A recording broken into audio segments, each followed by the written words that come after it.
Bonjour et bienvenue sur la chaîne Mansa Lookbook. Je suis ravie de vous retrouver après ce long moment d'absence. Ne vous inquiétez pas, je ne vous avais pas oublié, c'est juste que j'ai eu des projets assez importants à gérer dans ma vie personnelle et je ne sais pas si vous l'avez remarqué, mais parmi ces projets importants, il y a eu un déménagement, j'ai pu changer de décor. Aussi, je ne pouvais pas revenir sur YouTube sans pouvoir vous offrir des vidéos qui soient d'une meilleure qualité.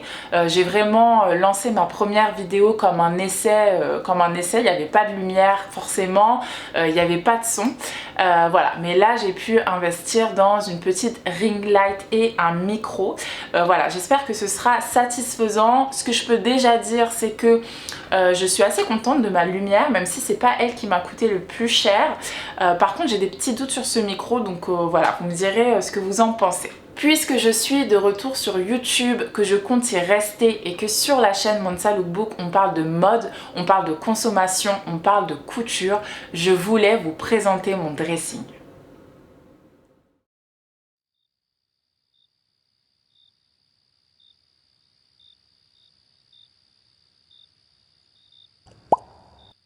Vous vous demandez certainement pourquoi, au lieu de vous présenter un placard rempli de vêtements, je vous présente une boîte remplie de pochettes. Eh bien c'est parce que ce que je vous montre, c'est ce que j'appelle mon capsule wardrobe couture et je vous explique tout de suite.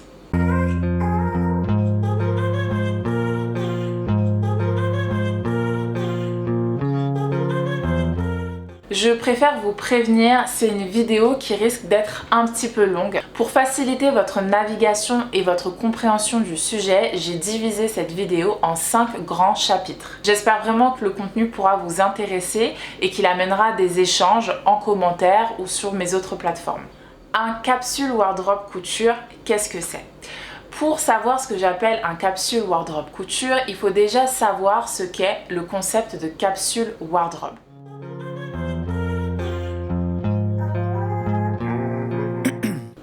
Le concept de capsule wardrobe, c'est un terme, un concept dont on entend de plus en plus parler en ce moment.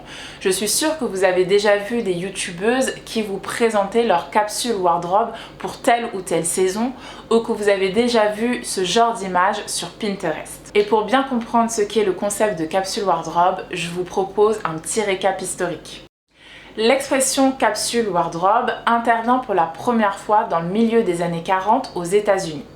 Cette expression, elle désigne une petite collection de vêtements qui est cousue pour aller ensemble et qui s'harmonise en couleurs et en lignes. Dans les années 70-80, cette expression, ce terme va être repris par Suzy Faux.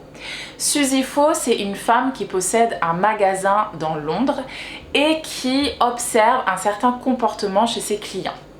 Ce qu'elle observe, c'est que ses clients, ils dépensent beaucoup d'argent dans beaucoup de vêtements différents au fil des saisons. Et que ça fait qu'ils sont dans une certaine forme de surconsommation de vêtements. Suzy Faux, elle ne trouve pas ça très économique et elle pense que si ses clients réfléchissaient à l'avance à ce qui pourrait leur convenir, à ce qui serait adapté à leur style de vie et à leur style tout court comme vêtements, eh bien ils n'auraient pas à sans cesse devoir renouveler leur garde-robe. Le 1er janvier 1988 sort le livre Wardrobe écrit par Suzy Faux, donc Wardrobe pour garde-robe. Ce livre il se propose d'être un guide qui vous permet de constituer judicieusement votre garde-robe, c'est-à-dire de choisir les bons éléments qui vont venir composer votre dressing afin que celui-ci dure un maximum dans le temps. Suzy Faux, elle, quantifie les éléments indispensables, on va dire les essentiels, le minimum à avoir dans sa garde-robe. Dans la garde-robe de Suzy Faux, il faut donc avoir au minimum un pull, un pantalon, une jupe ou une robe, 2 manteaux, 2 paires de chaussures et 2 sacs. L'autre idée à retenir du livre de Suzy Faux et qui me plaît plutôt pas mal et que je trouve assez actuelle, c'est qu'elle développe aussi une sorte de philosophie du vêtement. Elle dit que pour se sentir confiant, pour se sentir épanoui, il faut pouvoir porter des vêtements dans lesquels on a confiance. Ce qui explique donc qu'il faut d'autant plus les choisir de manière précautionneuse. Ce concept de capsule wardrobe, il va ensuite être repris et popularisé dans les années 1985 par une créatrice appelée Donna Karan. Donna Karan, elle crée une collection capsule constituée de 7 pièces qu'on appelle The 7 Easy Pieces. L'idée que développe Donna Karan avec ces 7 Easy Pieces, c'est que la vie d'une femme peut se passer dans seulement 7 pièces de vêtements différentes. Que seulement 7 pièces de vêtements incontournables peuvent accompagner une femme du lever du soleil jusqu'à la tombée de la nuit. Elle aussi, elle va quantifier et nommer les pièces essentielles à avoir dans son dressing. Donc selon Donna Karan, dans son dressing, il faut avoir un body, une veste de tailleur sur mesure, une robe, une jupe, quelque chose en cuir, une chemise blanche et un pull en cachemire. Donc ça, c'est le wardrobe selon Donna Karan. La collection que sort Donna Karan, elle va marquer les esprits puisqu'elle ne fait défiler que 7 mannequins qui sont vêtus de collants noirs et de body noirs. Ces 7 mannequins, pendant le défilé, elles vont s'échanger les pièces, elles vont s'échanger les 7 pièces présentées et ainsi appuyer sur l'idée que un dressing, il ne peut être composé que vraiment d'incontournables, d'essentiels, et qu'avec ces essentiels, ces vêtements incontournables, on va pouvoir se créer différentes tenues. Chez Suzy Faux, la notion essentielle de son capsule wardrobe, c'est vraiment celle de l'optimisation, de la rentabilité, de la durée. Suzy Faux, elle nomme des types de vêtements. Donna Karan, elle apporte une notion supplémentaire qui est vraiment la notion de style. Quand Suzy Faux, elle dit voilà comment faire son capsule wardrobe, Donna Karan, elle vous dit voilà ce qu'il doit y avoir dans le capsule wardrobe. Elle va vraiment apporter la notion de style, voilà, elle nomme les matières, elle nomme les types de vêtements et c'est pour moi ce qui est resté, ce qui a marqué cette notion de capsule wardrobe. Avec Donna Karan, on est vraiment dans les années 80, on est dans l'ère de la working woman, de la femme vraiment aux 1000 vies qui s'émancipe et qui a donc besoin d'avoir une garde-robe qui soit un outil pour elle. Aujourd'hui que ce phénomène revient sur le devant de la scène, je pense que la notion principale, c'est celle d'interchangeabilité. C'est-à-dire de venir avec différents vêtements, avec les différents éléments qui composent le capsule wardrobe, venir pouvoir créer une multitude de tenues.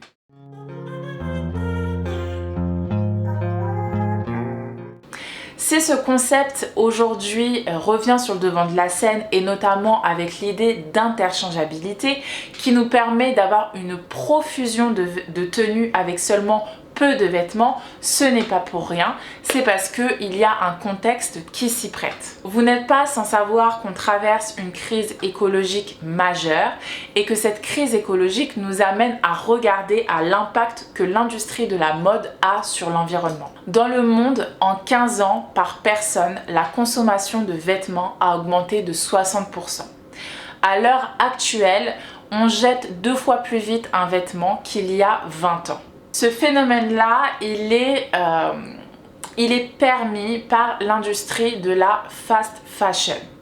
La fast fashion, enfin le terme fast fashion qui reprend celui de fast food nourriture rapide, fast fashion mode rapide. C'est une mode qu'on va venir consommer rapidement et dont on va se débarrasser également rapidement. Le revers de la médaille du fonctionnement de cette industrie, c'est les dégâts sur l'environnement. Cette manière de produire, elle est tellement insoutenable, insupportable, elle se fait tellement en grande quantité qu'elle est impossible d'être respectueuse ni de l'environnement ni des droits humains. Si vous voulez un petit peu creuser le sujet, je vous invite à aller sur la chaîne Is No Good tenue par Céline qui se propose de faire des décryptages de marques très intéressants et à vous abonner aux médias qui défendent la mode responsable, The Good Goods. Je vous mets les liens en barre d'infos. Aujourd'hui, on ne peut plus se permettre d'être dans une consommation de vêtements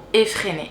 Et c'est pour ça que le concept de capsule wardrobe revient sur le devant de la scène et qu'il séduit. Le concept de capsule wardrobe, c'est réfléchir à l'avance aux éléments qui vont venir composer son dressing dans le but d'avoir une consommation qui soit modérée. Si je peux me permettre une petite digression, une petite parenthèse, ce que j'aime quand on a une réflexion sur sa consommation, c'est pas le fait de se dire bon maintenant je consomme plus rien, je fais rien, mais c'est le fait de consommer juste. C'est le fait de ne plus chercher la quantité forcément, mais d'avoir une réflexion sur la qualité. Quand on veut composer son capsule wardrobe, il faut qu'on se demande quels sont nos besoins réels, de quoi j'ai besoin, quel est l'essentiel. Donc pour son dressing, la question c'est de quoi j'ai besoin. Ensuite, forcément, ça va passer par une réflexion sur la quantité, de combien j'ai besoin. Si je ne peux pas avoir 15 vestes dans mon dressing, de combien je vais avoir besoin de vestes pour m'assurer voilà, un roulement. Et enfin, ça va être une réflexion sur l'optimisation de son dressing, comment j'ai besoin, comment je porte mes vêtements. Si je ne peux pas m'acheter 5 vestes, que je peux juste m'en acheter une, comment va devoir être cette veste pour pouvoir me durer dans le temps. Maintenant donc qu'on a bien compris ce qu'était le capsule wardrobe au travers de son histoire, qu'on a compris que le capsule wardrobe c'était d'une certaine manière un mode de consommation plus durable, on peut passer à la troisième partie de cette vidéo.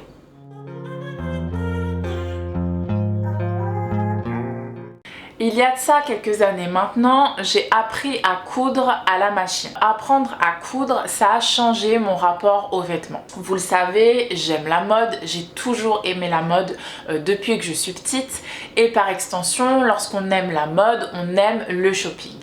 Et lorsqu'on aime le shopping, on est la première victime de la fast fashion. La fast fashion, elle nous offre une multitude de vêtements à bas prix. Donc les vêtements sont rendus accessibles et notre amour pour la mode, il est sans cesse entretenu par les collections incessantes qui sortent. Apprendre à coudre, ça a changé mon rapport aux vêtements puisque lorsqu'on coud, on va se préoccuper du avant, puisqu'on va acheter nous-mêmes la matière première, du pendant puisque c'est nous qui cousons et du après puisque on a tellement sué à se coudre un vêtement qu'on est quand même un petit peu sensible au sort qu'on lui réserve.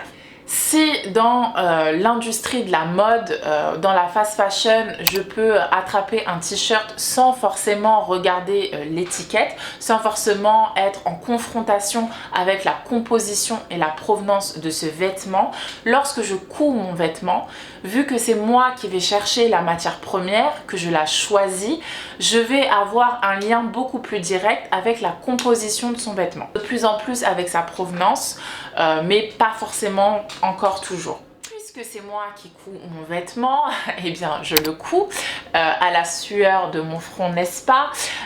Et donc je vais être sensible à la production, donc aux heures de travail que va demander la confection d'un vêtement. La confection d'un vêtement, c'est un travail qui se compte en heures. Voilà, il y a très peu de vêtements qu'on coud en moins d'une heure quand même. Donc voilà, on va vraiment être avec son vêtement de A à Z, on va couper le tissu, on va le coudre, on va repasser, on va faire des finitions, parfois on va se tromper donc on va revenir en arrière. Tout ça, ça va créer une sorte de lien affectif avec le vêtement qui fait que on va dire qu'on va être dans un rapport d'une qualité plus grande. Même si, vous voyez, c'est un peu comme son enfant. Même si notre enfant est moche, et ben on l'aime quand même parce que c'est notre enfant. Même avec un vêtement qu'on rate, et ben on l'aime quand même parce que c'est nous qui l'avons produit. Donc on n'est pas du tout dans le même type de consommation. On est donc dans une consommation, voilà, j'ai envie de dire, plus attentive. Et puisque nous avons mis tellement de temps à élaborer, à confectionner ce vêtement, c'est sûr que on va être beaucoup plus sensible à l'après du vêtement, à ce qu'on va en faire. Lorsqu'on coud un vêtement, s'il nous plaît pas ou s'il nous va pas ou si on le trouve moche, au pire on l'offre, même si c'est pas très sympathique. Ou voilà, on en fait quelque chose où on va être sûr qu'il a un avenir radieux. Et surtout, un vêtement qu'on a cousu, on va pouvoir venir le réparer beaucoup plus facilement. Pour la petite anecdote, je me suis mise à réparer même des vêtements que je n'avais pas cousus. Même le truc le plus anodin qu'avant j'aurais jeté sans vergogne, comme la chaussette, eh bien sachez que moi je ne jette plus mes chaussettes. Je recouds mes chaussettes. Juste une petite parenthèse sur l'histoire de la chaussette. Non mais c'est là vraiment un petit détail ou un vêtement anodin comme ça qu'on a enfin voilà, qui nous apporte les plus grandes leçons. Moi je suis du genre à m'acheter mes paires de chaussettes par paquet de 10. Comme ça, voilà, j'en ai un bon stock pour un certain temps. Et il se trouvait que là, mon stock de chaussettes, il commençait vraiment à être fatigué. Sur une dizaine de paires de chaussettes, je devais au moins en avoir 8 paires de chaussettes, donc 16 chaussettes qui étaient chacune trouées. Ce qui faisait que j'étais la risée de ma maison. C'est pas grand chose, mais des années auparavant, j'aurais jeté la paire de chaussettes, même si je me sens vraiment très bête de vous le dire, peut-être que vous le faites, mais j'aurais jeté sans aucune vergogne ces pauvres paires de chaussettes. Et bien là, non, je les ai recousues et c'est fou en fait d'avoir la réflexion de se dire que voilà, ça doit faire au moins 3 ans que j'ai ces paires de chaussettes qui me vont très bien. Là, elles ont chacune un trou. Et ben le fait d'avoir juste pris le temps de recoudre ces chaussettes, je suis sûre que je suis partie encore pour 3 autres années. Tout ça pour donner un petit exemple de notre rapport à la mode et de la consommation tellement effréné, qui manque de responsabilité qu'on a. On prend et on jette. Avec la couture, même si, entendons-nous bien, on peut aussi être dans une surconsommation de patrons, de tissus et de vêtements. C'est notamment Lydie Rossi qui en parlait dans une de ses vidéos que j'ai trouvé très intéressante. Je vais vous mettre le lien en barre d'infos.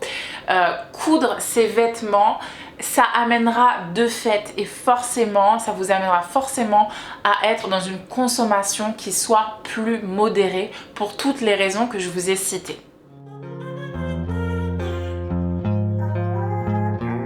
Après donc avoir appris à coudre, il y a 1 an et demi environ, j'ai pris la décision de me confectionner mes propres vêtements.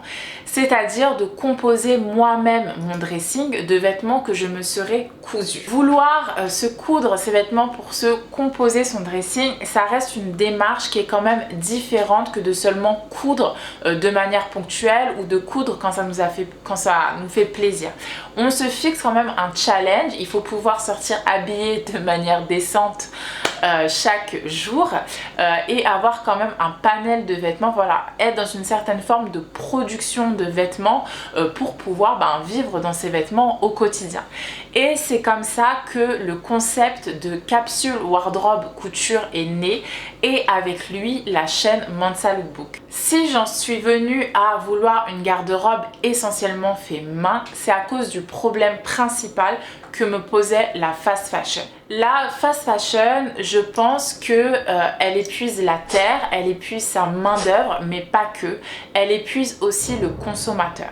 Moi, je me suis retrouvée, et pourtant j'aime vraiment beaucoup la mode, j'aime vraiment beaucoup le shopping, mais je me suis retrouvée épuisée par le rythme que nous impose la fast fashion. Je suis fatiguée d'avoir à acheter des vêtements qui ne durent pas dans le temps. Et même parfois quand on investit dans des marques un petit peu plus, on se rend compte que la qualité du vêtement n'est pas toujours présente. Ce qui me frustrait aussi énormément, c'est lorsque vraiment je trouvais the vêtement. Je trouvais la pièce que j'avais mis beaucoup de temps à trouver, vraiment la pièce faite pour moi, qui me fit, qui me taille, j'aime la couleur, j'aime la forme, j'aime tout. Et que statistiquement, vu que c'est une pièce qu'on aime énormément, on la porte plus que les autres et qu'il y a donc plus de probabilité que cette pièce rencontre des obstacles du type taches d'huile, voyage dans le sèche-linge un petit peu trop chaud, enfin voilà, ce genre de choses qui fait que j'étais extrêmement frustrée lorsque je perdais la pièce maîtresse que j'avais mis tant de temps à trouver. Et j'étais donc fatiguée de devoir retourner. J'ai l'impression que voilà, c'était, bon, peut-être pas tous les mois non plus, mais voilà, hyper souvent, je devais retourner à la pêche aux vêtements parce que j'avais toujours un truc qui allait pas ou qui était parti en fumée ou ceci, cela. Et donc du coup, j'ai fini par rentabiliser un petit peu mes achats et mon temps parce que plus aussi, on grandit, plus on a une vie remplie et quand bien même on a un amour fou pour le shopping, on n'a pas non plus que ça à faire, quoi. Que ce soit du shopping dans les centres commerciaux ou du shopping sur internet, voilà, au bout d'un moment, enfin, quand on le fait par plaisir, ok, mais quand on le fait parce qu'on y est contraint et qu'on est on est pris dans un sorte d'engrenage, en fait, ça devient épuisant. Et donc, je me retrouvais avec ma petite liste de vêtements que je devais trouver. Donc, il fallait que je renouvelle, je sais pas, 2 t-shirts, une veste et un jean.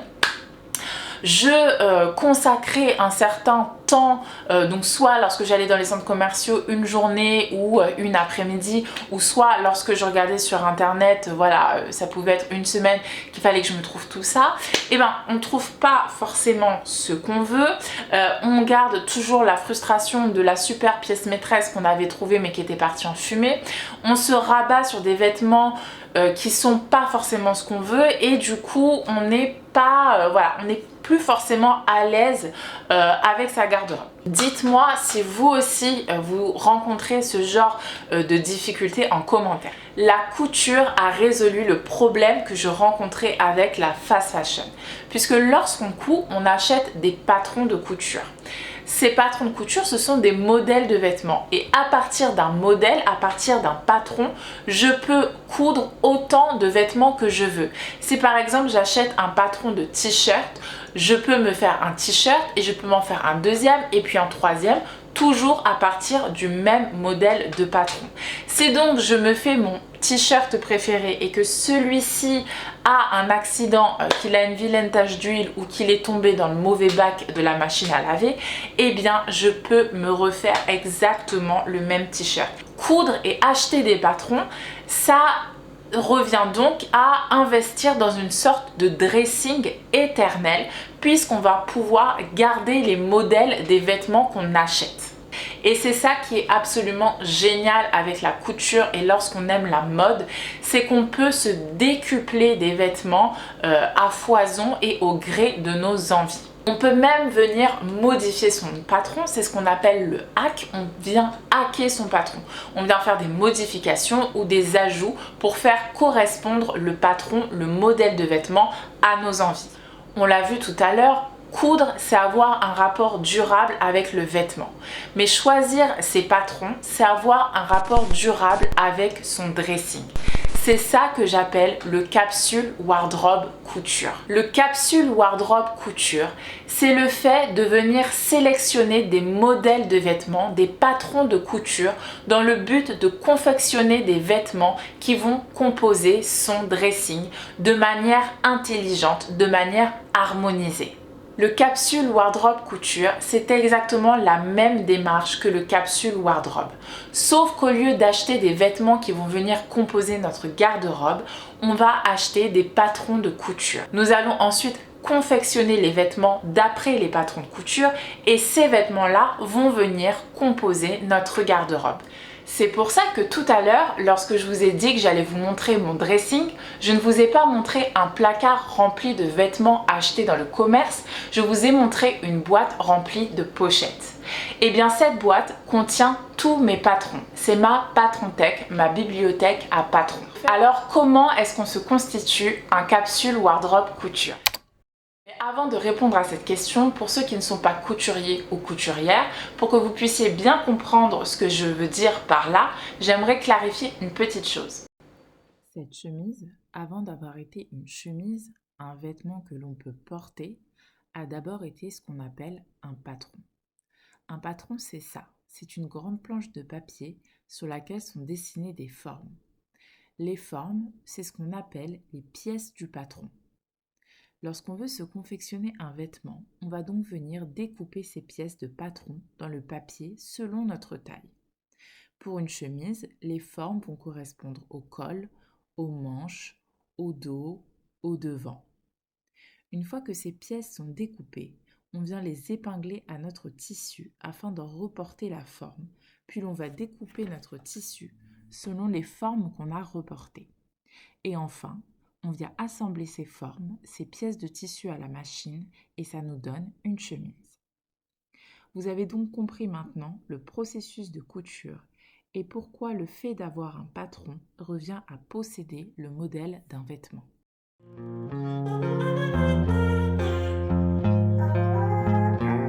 Alors comment se constituer un capsule wardrobe couture? Eh bien pour constituer votre capsule wardrobe couture, il va falloir passer par 3 étapes. La première étape, c'est celle de la catégorisation. Il va falloir que vous catégorisiez les types de vêtements que vous souhaitez avoir dans votre capsule wardrobe. Dans un dressing, il y a des hauts, il y a des bas, il y a des par-dessus. Moi, ce que j'appelle des par-dessus, ce sont des vêtements qui peuvent s'ouvrir et venir se mettre par-dessus des tenues. Dans chacune de ces grandes catégories, il va y avoir des sous-catégories. Par exemple, dans les hauts, je vais avoir différents types de hauts. Je vais avoir des t-shirts, des pulls, des chemises. Il va donc falloir que vous attribuiez des noms à chacune des catégories. La deuxième étape, c'est celle de la quantification. Il faut que vous vous attribuiez un certain nombre de modèles à avoir dans votre dressing. Par exemple, moi, dans les hauts, je souhaite avoir 3 modèles de chemises. Si par exemple, j'habite en Alaska, je vais souhaiter avoir beaucoup de modèles de parkas. Je vais souhaiter en avoir plus que des blousons, par exemple. Je vais privilégier les parkas dans mon dressing et choisir au moins 4 modèles de parkas. La dernière étape, c'est celle de l'optimisation. L'idée, ça va être de venir réfléchir à comment les éléments du dressing vont pouvoir vivre les uns à côté des autres. Je m'explique. Si par exemple, j'habite en Alaska et que je vais choisir d'avoir plus de doudounes que les autres manteaux parce qu'en Alaska, il fait froid, eh bien ces 4 modèles de doudounes que je vais avoir dans mon dressing, mon capsule wardrobe couture, je vais les choisir les plus différents les uns des autres afin d'avoir une pluralité des styles dans mon dressing. Je vais par exemple venir choisir une doudoune très fine, très longue avec une ceinture à la taille que je vais pouvoir utiliser, que je vais pouvoir porter lors des grandes occasions. Mon deuxième modèle de parka, ça pourra être par exemple une parka un petit peu plus brute. L'idée vraiment, c'est d'avoir une pluralité dans les styles dans votre dressing. N'oubliez pas que c'est un dressing qui est censé être durable, qui est censé être éternel. Il faut donc que vous ayez des modèles qui soient forts, qui vous plaisent et qui viennent en complémentarité des autres types de vêtements. L'idée, c'est de ne pas se racheter des patrons régulièrement. Et l'idée, c'est pas non plus d'avoir des patrons qui se ressemblent trop. Sinon, La nuit est presque tombée. On a eu tout à l'heure une petite éclaircie, mais là, ça recommence à descendre. Bon, c'est pas grave. Une fois donc que vous avez fait ce travail préparatoire là, vous allez pouvoir commencer à sélectionner vos patrons, c'est-à-dire vos modèles de vêtements qui vont venir constituer votre capsule wardrobe couture. Laissez-moi vous montrer comment j'ai fait. Donc à l'écran, là, vous allez avoir le déroulé de mon fichier Excel. Ce fichier Excel, il est rangé dans mon ordinateur et il s'appelle capsule wardrobe couture. C'est un fichier dans lequel je suis venue catégoriser mon dressing. Donc c'est ce que je vous disais tout à l'heure. J'ai mis mes grandes catégories, les hauts, les bas. Donc voilà, là vous voyez que ça s'affiche. Je déroule en fait. Donc en orange, je suis venue mettre les grandes catégories et en noir, je suis venue mettre les sous-catégories. Donc par exemple dans les hauts, vous avez dans les hauts les blouses, les tops, les chemises. Donc voilà, en noir les sous-catégories. Et donc dans ce capsule wardrobe couture, je suis venue mettre les images des patrons que soit j'avais déjà ou que je souhaite avoir pour pouvoir me constituer ma garde-robe capsule à coudre. C'est vraiment génial de faire ça, enfin, c'est la partie la plus plaisante.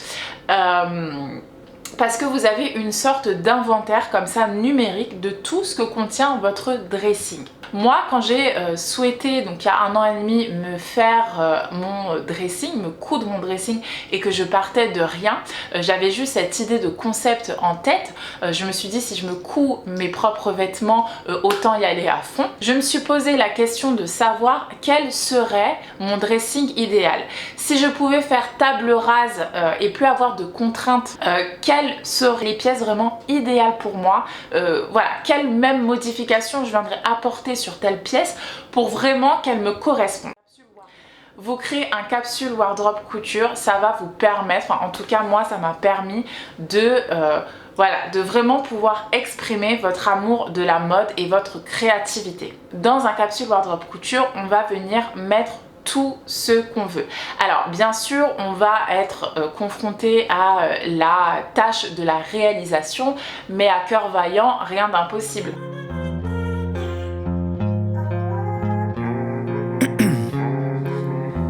In my veins, I've been driving this train. Years in this lane, there's no stopping this flame. Cause I came to the game and I changed it to play how I like, rearranged it to my own domain. Yeah, I got what it takes, made lots of mistakes, taking shots, skipping breaks, feeling lost, feeling great, popping off, singing straight, never stopped, never changed. All the squad here to play and I've got something to say, yeah.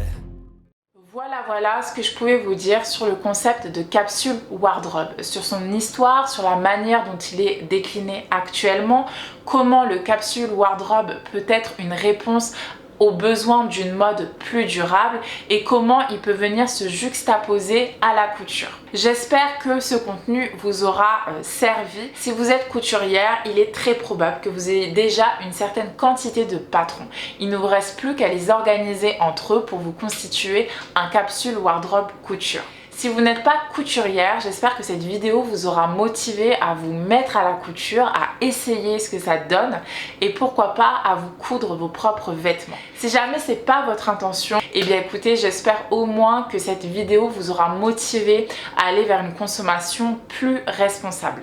Dans cette vidéo sur le capsule wardrobe couture, je ne sais pas combien de fois j'ai dit capsule wardrobe couture, je suis fatiguée. Dans cette vidéo capsule wardrobe couture, je vous ai vraiment présenté l'ADN de ma chaîne. Sans la décision de coudre moi-même les éléments de mon dressing, de réfléchir à une organisation de mes vêtements, de mes patrons de couture, il n'y aurait pas eu de chaîne Mansa Lookbook. Au travers de cette chaîne YouTube, j'espère vraiment vous amener avec moi au fil des saisons où à chaque fois je vais venir piocher dans chacune des catégories un modèle de vêtements, un type de vêtements à me réaliser pour la saison suivante. J'espère encore une fois que le contenu de cette vidéo vous aura intéressé. Je vous dis à très bientôt. Je vous promets de ne pas sortir une prochaine vidéo dans 1 an comme j'ai pu le faire avec celle-ci. Je vais vraiment essayer de me donner un rythme d'au moins une vidéo par mois. Et voilà, je vous dis à très bientôt sur la chaîne Mansa Lookbook.